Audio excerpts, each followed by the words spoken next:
I want you to listen. Then what? Share it. With? Whoever you share with. Whoever you know, the people you're close to.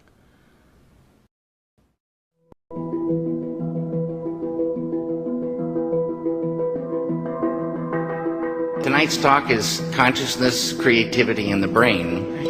And if you have a golf ball-sized consciousness, when you read a book, you'll have a golf ball-sized understanding. When you look out, a golf ball-sized awareness. And when you wake up in the morning, a golf ball-sized wakefulness. But if you could expand that consciousness, then you read the book, more understanding. You look out, more awareness. And when you wake up, more wakefulness. It's consciousness.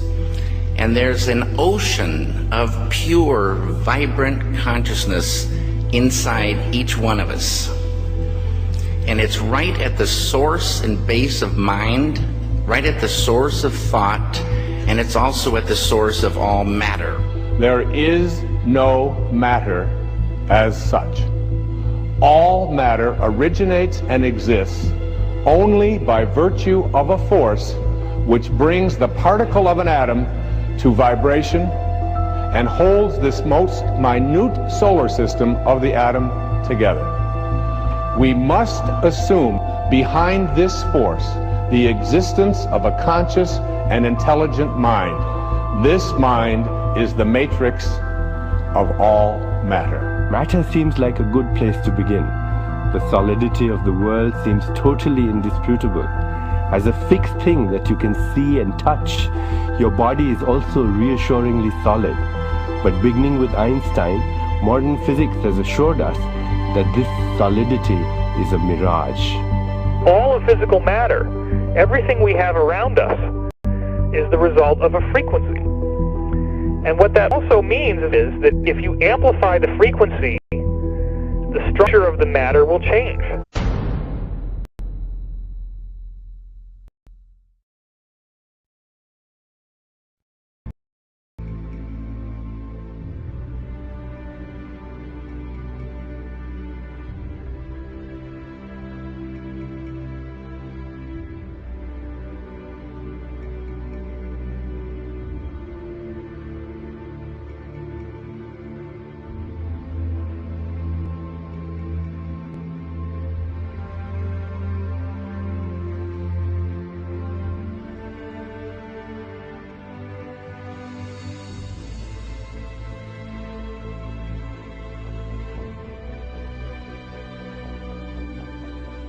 The film you're about to see has no characters, it has no people.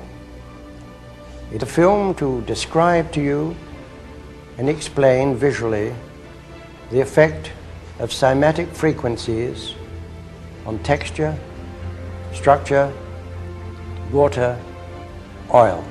You will see many things that answer many questions. You will see living forms, living amoeba, almost animal-like creatures.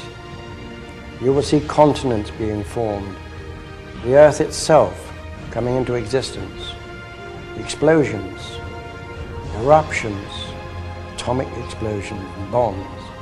You can see all this and watch it before your eyes. But everything owes its existence solely and completely to sound. Sound is the factor which holds it together. Sound is the basis of form and shape. In the beginning was the Word, and the Word was God. We are told that this is how the world began and how creation took shape. If we put that into the modern idiom and say that into the great voids of space came a sound, and matter took shape. Please watch carefully.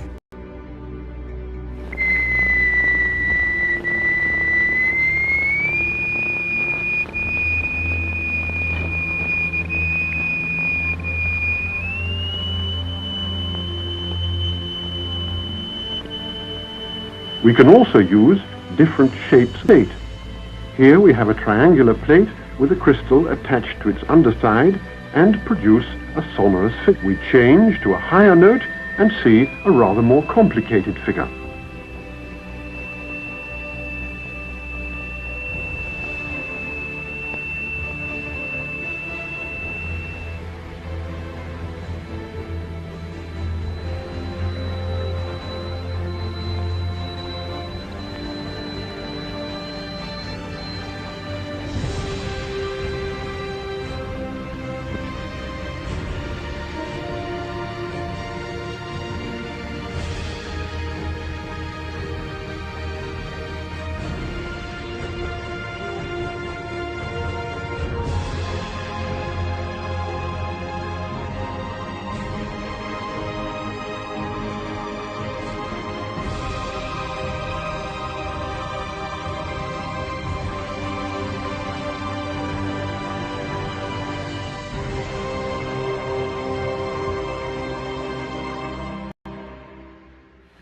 We use sand and lycopodium.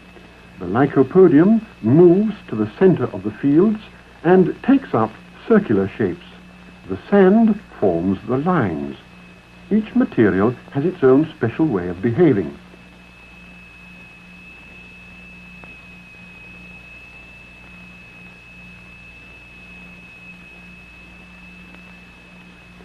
Lycopodium alone, a sonorous figure, transition to a mobile flowing phase,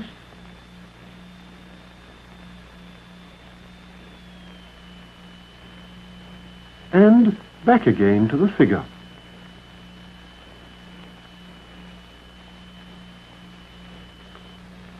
The sonorous figures represent stationary waves, but now we can also observe moving waves. Here the sand is flowing in a current. What is it that drives the rotational effect in our galaxies? What is it that drives the rotation of the planets? What is it that drives and impacts the rotation of Earth? In vibrating glycerin, we see continuous waves which form the queerest figures. And yet, the extraordinary things we see here are simply and solely the effect of vibration.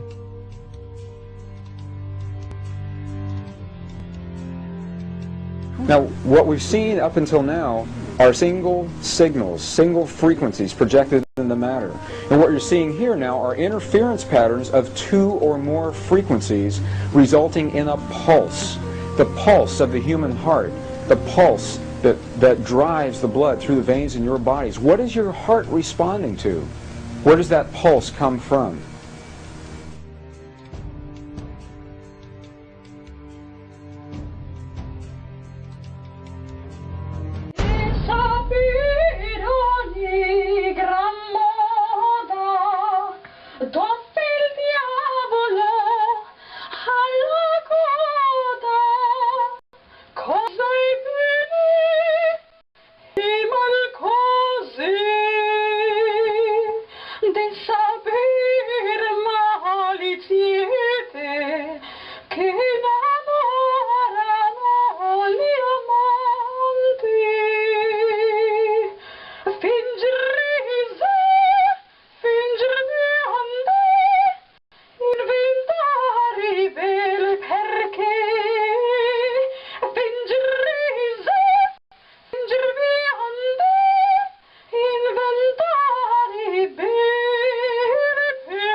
Quantum physics has revealed what ancient masters knew.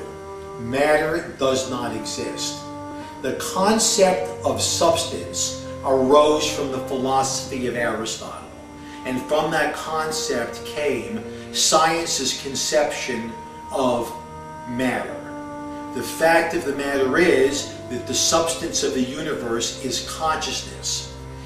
Belief that the substance of the universe is matter leads to what I call a fear-greed dichotomy, as people in their quiet desperation attempt to accumulate as many material possessions and riches as possible. In fact, the substance of the universe is consciousness. Therefore, it is behavior that is important.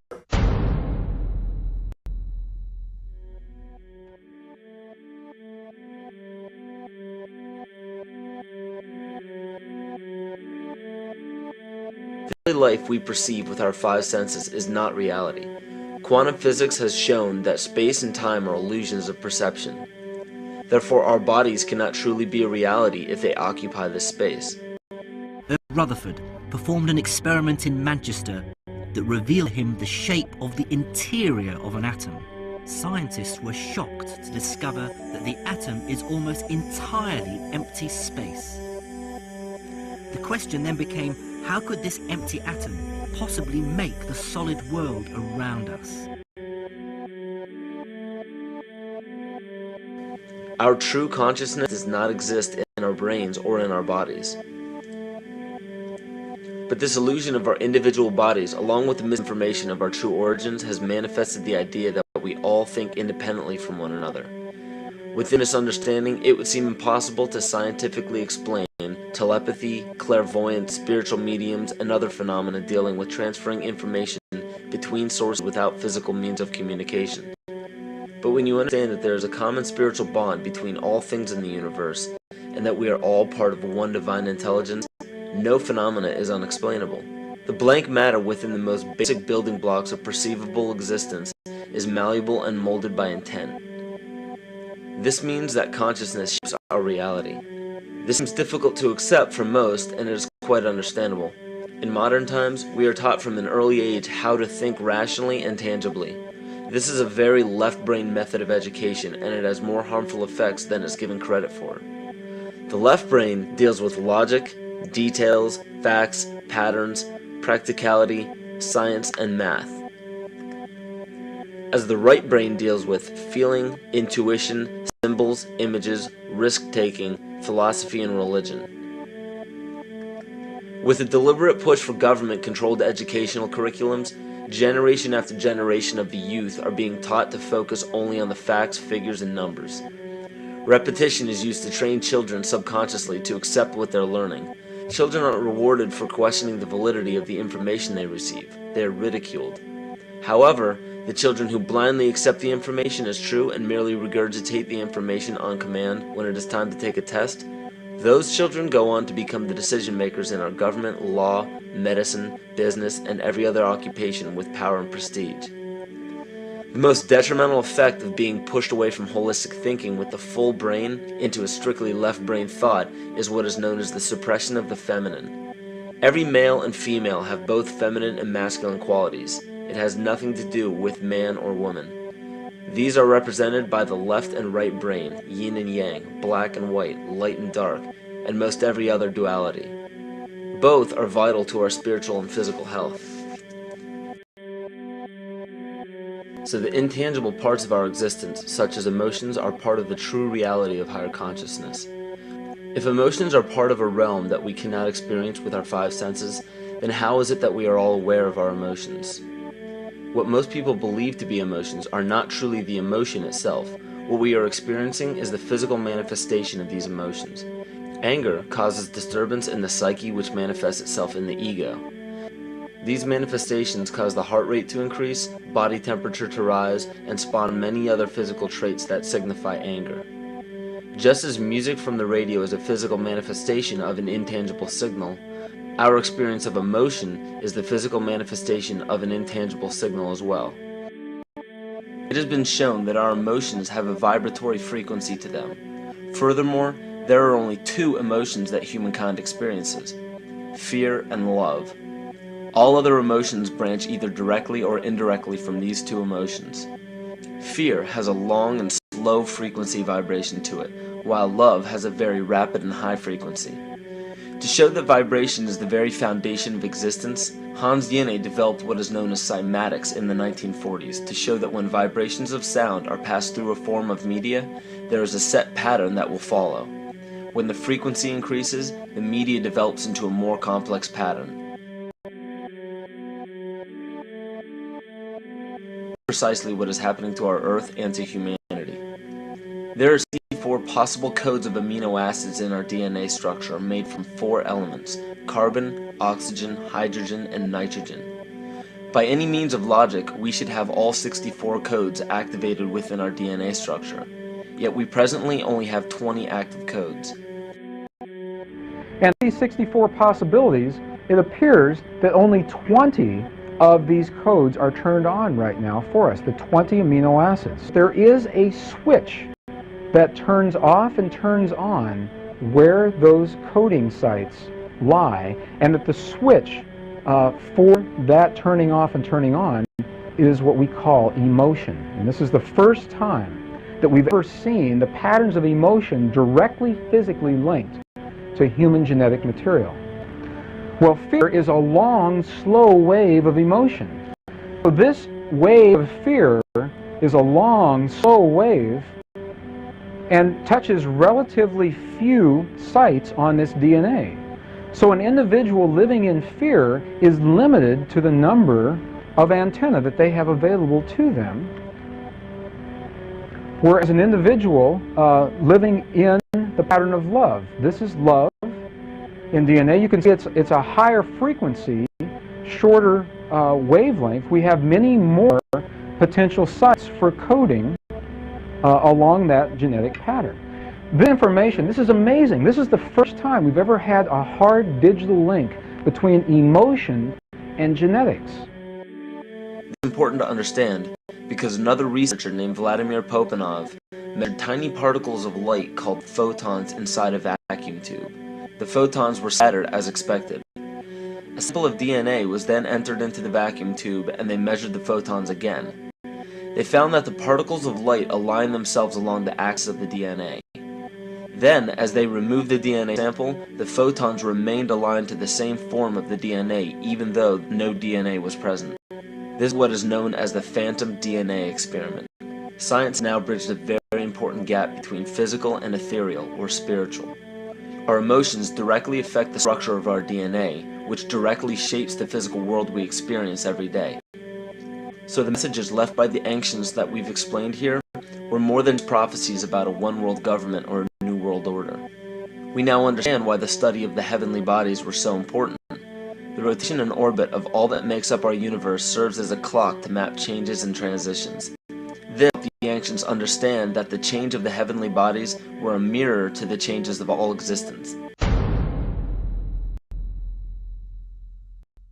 Bakerly Department Chairman, Chemistry, University of California, Berkeley, showed that DNA acts as an antenna for cellular upregulation. The primary function they taught us about what DNA is about. It's a receiver and transmitter of photons, light and phonon sound. For what? Cellular upregulation, meaning that they're water molecules, the pyramid power around the DNA spiral energizing strands are taking in the spiritual energy of love vibrations and then sending it out for manifesting, precipitating in a quantum field, the physical matter of the body. These are hertz, frequencies, or cycles per second that the musicians can retune their instruments to play and experiment with. Why? Again, these are the Creator's musical scale, the original solfeggio, buried for 3,000 years in the Bible. So the ancient priests who knew how to levitate the huge stones for the building of the pyramids and the Masonic knowledge that predated ancient Egypt, the ability to have this information, these frequencies, serve the function of creation, destruction, and miracles on behalf of the empowered people who had access to this knowledge. I say that because of this metaphor.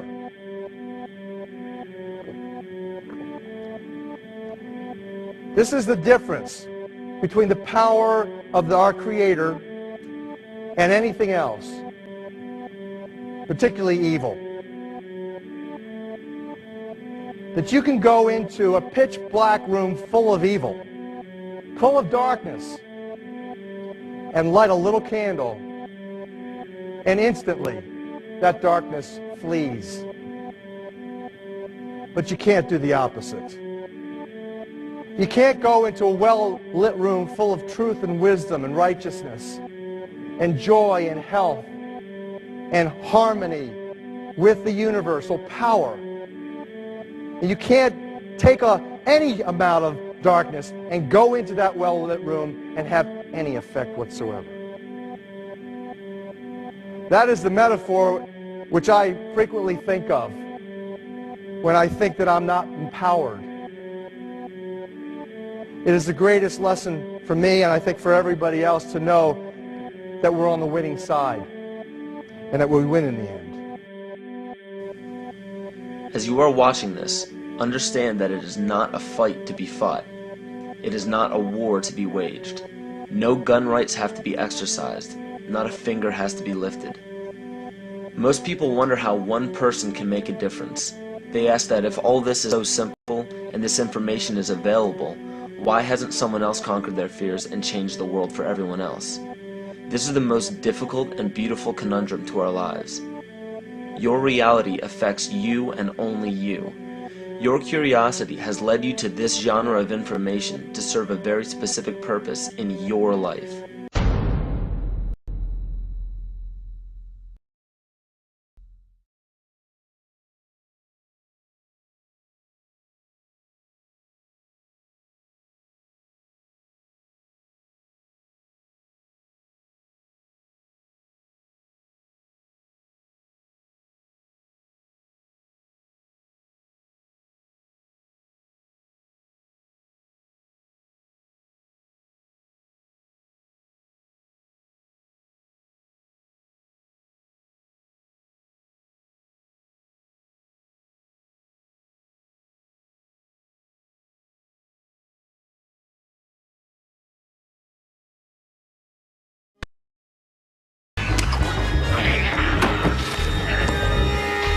So who is in control? Huh? Are you? Am I? Guards outside? The warden in his office? Yeah? Who's in control? Testing, testing, testing. 1, 2, 3, 4. Dr. Ethan Powell interviewing Dr. Theo Corder. Now, this will be a very simple test. Pass or fail, life or death. You ready, Joe? Now, you write on this paper what I have taken from you. What have you lost? Write it! Write it! Wrong! You never had control. You only thought you had it. An illusion, tabby bourgeois. And what do you control? For sure, huh? The volume in your stereo, the air conditioning in your car? What else? What else? All right. Another chance. You were nervous. Too much pressure. Try again. What have you lost? What did I take? Write it. Write it!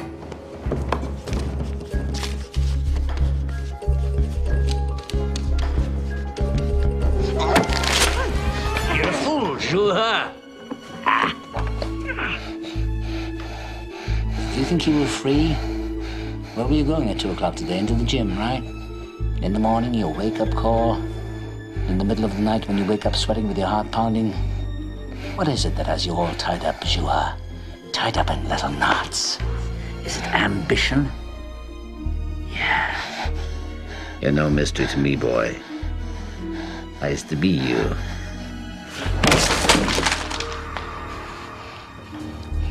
Okay, one last chance. You think I won't do it? That's one psychiatrist less to the world. I'm already deep in the pit, so what can they do to me? Last try. Get it right. What have you lost? What did I take from you? Write it.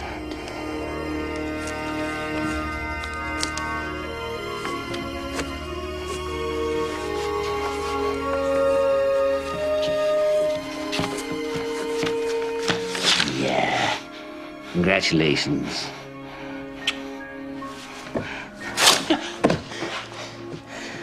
You're a student after all. And you've lost nothing but your illusions and a little bit of skin. I want to finish this. Finish what? Telling you what I know. What makes you think what you know is any different than what other people know? I had different teachers.